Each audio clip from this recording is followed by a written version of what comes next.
32 वर्षों के इंतजार के बाद आज भारतीय सेना को एक नई आसमानी ताकत मिल गई है, क्योंकि ध्वनि की रफ्तार से भी तेजी से दुश्मन पर वार करने वाली आकाश मिसाइल भारतीय सेना में शामिल हो चुकी है। रक्षा अनुसंधान और विकास संगठन यानी डीआरडीओ द्वारा विकसित शुद्ध देसी आकाश मिसाइल सतह से हवा में 30 किलोमीटर की दूरी तक वार कर सकती है और दुश्मन के 5 लड़ाकू विमानों को पलक झपकते ही एक साथ तबाह कर सकती है। आज नई दिल्ली में डीआरडीओ ने आधिकारिक तौर पर army chief general Dalbir Singh को आकाश मिसाइल का हैंडओवर दे दिया। अगले 2 वर्षों में सेना को 600 आकाश मिसाइलें मिलेंगी। आकाश मिसाइल्स को सबसे पहले पंजाब में पाकिस्तान बॉर्डर पर तैनात किया जाएगा। डीआरडीओ वर्ष 1983 से आकाश मिसाइल पर काम कर रहा था और अब भारतीय सेना को आकाश मिसाइल की शक्ल में बेहद ताकतवर तोहफा मिल गया है। ये मिसाइल दुश्मन देशों के हर हवाई हमले को मुंहतोड़ जवाब देने के काबिल है। देश की सुरक्षा और हितों को ध्यान में रखते हुए हमने आकाश मिसाइल की खूबियों और ताकत का डीएनए टेस्ट किया है और हमें लगता है कि इसे देखते हुए आपको गर्व का अनुभव जरूर होगा।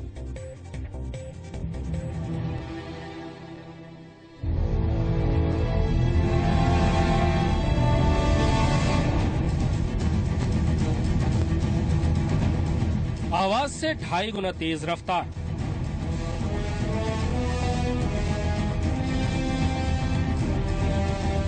दुश्मन के हर हवाई मंसूबे पर ताबड़तोड़ वार,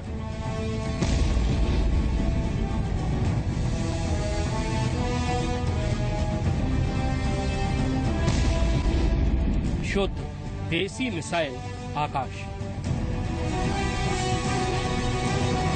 जमीन से हवा में मार करने वाली made in India Akash missile आज भारतीय सेना की ताकत में जुड़ गई। आकाश मिसाइल घरेलू मिसाइल विकास कार्यक्रम का ही एक हिस्सा है। अगले 2 वर्षों में भारतीय सेना के शस्त्रागार में 600 आकाश मिसाइल शामिल हो जाएंगी, जिस पर कुल 14,180 करोड़ रुपए का खर्च आएगा। यानी एक आकाश मिसाइल की कीमत है करीब 23 करोड़ 63 लाख रुपए। आकाश मिसाइल को देखने से इसकी ताकत का अंदाजा नहीं होता, लेकिन जब ये जंग के मैदान में तैनात होगी तो दुश्मन के छक्के छुड़ा देगी।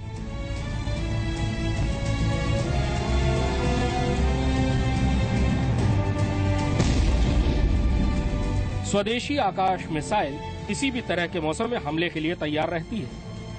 आकाश मिसाइल की 25 किलोमीटर की रेंज में आने वाला दुश्मन का हर विमान इसके रडार में होता है। आवाज की गति से करीब 2.5 गुना तेज उड़ने वाली आकाश मिसाइल की टॉप स्पीड करीब 3100 किलोमीटर प्रति घंटा है। इतनी रफ्तार से आकाश मिसाइल दुश्मन के लड़ाकू विमानों, हेलीकॉप्टर्स और ड्रोन विमानों को पलक झपकते ही तबाह कर देगी। आकाश मिसाइल 60 किलो विस्फोटक लेकर उड़ने की काबिलियत रखती है। आकाश मिसाइल सिस्टम एक साथ 64 निशानों पर नजर रख सकता है। सिर्फ इतना ही नहीं, 20 किलोमीटर की ऊंचाई पर उड़ते हुए ये 5 विमानों पर एक साथ हमला कर सकती है। यानी आकाश मिसाइल देश की हवाई सुरक्षा के लिए बड़ी ढाल साबित होगी। एडवांस्ड फीचर से पूरा ऑटोमेटेड सिस्टम है। जब भी मिसाइल लॉन्च करना बोले तो जवान के ऊपर कुछ भी वजन नहीं पड़ता, क्यों ऑटोमेटिक सिस्टम है। वो प्रॉम्प्ट करते रहता कंप्यूटर एंड जब फायरिंग करना वो कंप्यूटर डिसाइड करेगा। ये मिसाइल सुपरसोनिक मिसाइल है और बहुत कारगर मार कर सकती है। इसके इंडियन आर्मी में आने के उपरांत हमारी जो क्षमता है दुश्मन के हवाई हमले से अपनी वीएस एंड वीपी जिनके हम प्रोटेक्शन करते हैं, जिनकी हम रक्षा करते हैं, उनको बचाने में और उनकी प्रोटेक्शन देने में बहुत ज्यादा हमारी क्षमता बढ़ जाएगी। आकाश मिसाइल को निशाने पर दागने के लिए अत्याधुनिक रडार सिस्टम का इस्तेमाल किया जाएगा। ये रडार सिस्टम देश की हवाई सीमा में घुसे किसी भी दुश्मन विमान की पहचान करके आकाश मिसाइल को ऑटोमेटिकली लॉन्च कर देगा। इसकी एक खासियत यह भी है कि युद्ध के मैदान में ये मिसाइल बहुत कम वक्त में निशाना लगाने के लिए तैयार हो जाती है। इसका वजन 720 किलोग्राम है, 5.8 मीटर लंबी है और ये आवाज की गति से 2.5 गुना तेज। आकाश मिसाइल जल्द ही देश की हवाई सीमाओं की सुरक्षा के लिए तैनात हो जाएगी और फिर कोई भी दुश्मन भारत की तरफ आंख उठाकर देखने की हिम्मत नहीं करेगा। आकाश लगभग पूरा का पूरा स्वदेशी है। ये एक बेहतरीन एयर डिफेंस सिस्टम है, लेकिन आकाश किसी एयरपोर्ट, एयरबेस या किसी फौजी ठिकाने जैसी छोटी सी जगह को ही आसमान से होने वाले हमले से बचा सकता है।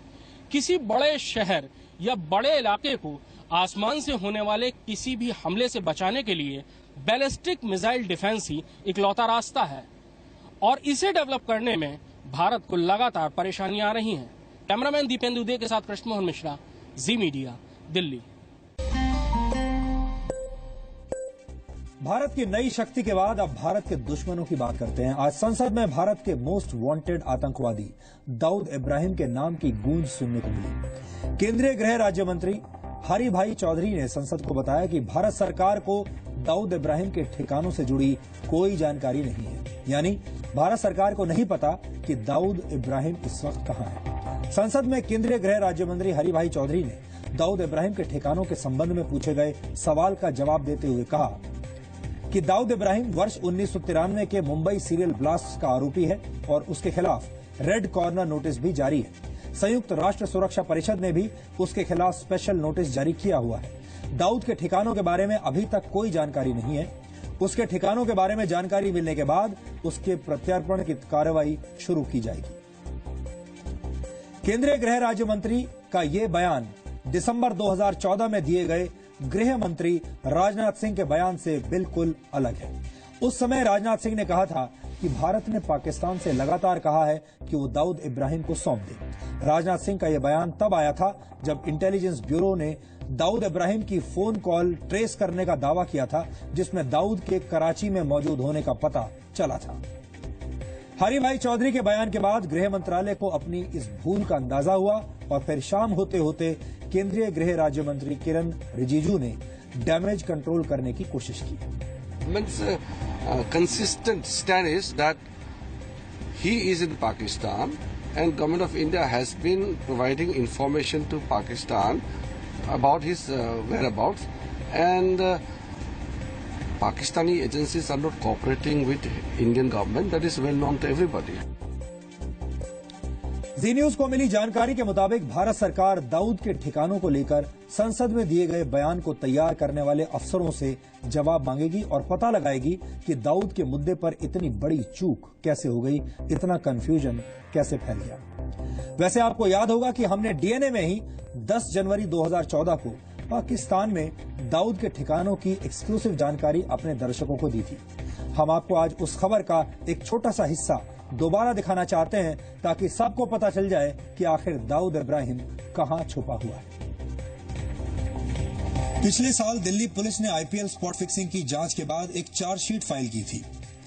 उस चार्जशीट में दाऊद इब्राहिम के पाकिस्तानी कनेक्शन और उसके ठिकानों का खुलासा किया गया था। अब हम आपको उस चार्जशीट के आधार पर यह बताते हैं कि पाकिस्तान में दाऊद के घर कहां कहां पर हैं, और ये जानकारी जी न्यूज पिछले साल भी आपको दे चुका है। हमने डीएनए में ये खबर आपको विस्तार से दिखाई थी और ये जानकारी काफी समय से हमारे सिस्टम में है, लेकिन दाऊद को भारत लाने की कोशिश चुनाव से ठीक पहले की जा रही है, यानी दाऊद इब्राहिम की भारत वापसी के लिए 2014 का मुहूर्त निकाला गया है। चार्जशीट के मुताबिक दाऊद का पहला पता है Moin palace, 2nd floor, Abdullah Shah Ghazi Dargah, Clifton, Karachi, Pakistan.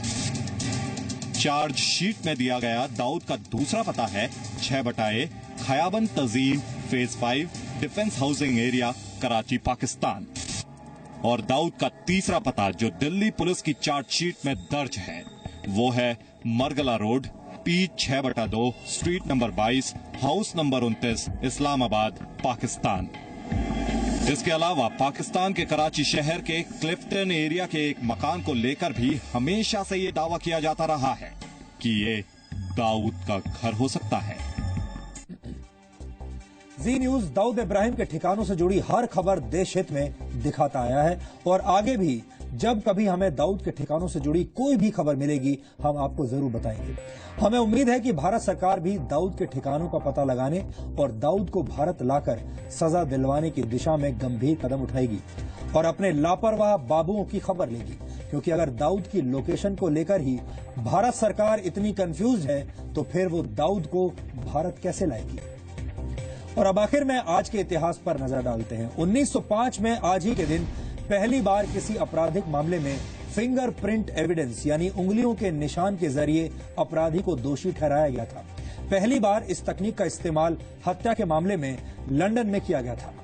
Forensic science में यह तकनीक आपराधिक मामलों में प्रमुख सबूत मानी जाती है। और आज ही के दिन 1818 में जर्मन दार्शनिक कार्ल मार्क्स का जन्म हुआ था। कार्ल मार्क्स को मानव इतिहास के सबसे प्रभावशाली व्यक्तियों में गिना जाता है। समाज, अर्थव्यवस्था और राजनीति पर मार्क्स के सिद्धांतों के आधार पर सोवियत संघ और पीपुल्स रिपब्लिक ऑफ चाइना की स्थापना हुई थी। कम्युनिज्म और मार्क्सिज्म जैसे शब्दों का जन्म भी उन्हीं के सिद्धांतों के आधार पर हुआ है। 1916 में आज ही के दिन भारत के 7वें राष्ट्रपति ज्ञानी ज़ैल सिंह का जन्म पंजाब के संडवान में हुआ था। उन्हें गुरु ग्रंथ साहिब का ज्ञान होने के कारण ज्ञानी की उपाधि दी गई थी। ज्ञानी ज़ैल सिंह 1982 से 1987 तक भारत के राष्ट्रपति रहे और 1972 से 1977 के बीच वो पंजाब के मुख्यमंत्री भी रहे थे। और आज ही के दिन 2006 में भारतीय सिनेमा के सबसे बड़े संगीतकारों में से एक नौशाद साहब का निधन हुआ था।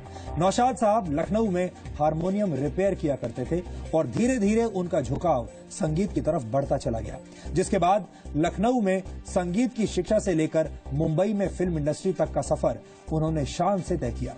मुगले आजम, बैजू बावरा, गंगा जमुना और मदर इंडिया उनके करियर की सबसे बड़ी फिल्में मानी जाती हैं। नौशाद साहब एक प्रभावशाली कवि भी थे। उन्होंने अपनी शायरी को 8वां सुर के नाम से प्रकाशित किया था। नौशाद को हिंदी सिनेमा में अपने योगदान के लिए दादा साहेब फाल्के अवार्ड और पद्म भूषण से भी सम्मानित किया जा चुका है। और 1821 में आज ही के दिन फ्रेंच सेनापति, राजनेता और सम्राट नेपोलियन बोनापार्ट की मृत्यु हुई थी। नेपोलियन बोनापार्ट को इतिहास के सबसे बड़े विजेताओं में माना जाता है। बैटल ऑफ वाटरलू में हारने के बाद नेपोलियन ने ब्रिटेन के सामने आत्मसमर्पण किया था। पकड़े जाने के बाद अपनी जिंदगी के आखिरी 6 वर्ष नेपोलियन ने सेंट हेलेना नाम के द्वीप पर कैद में गुजारे थे।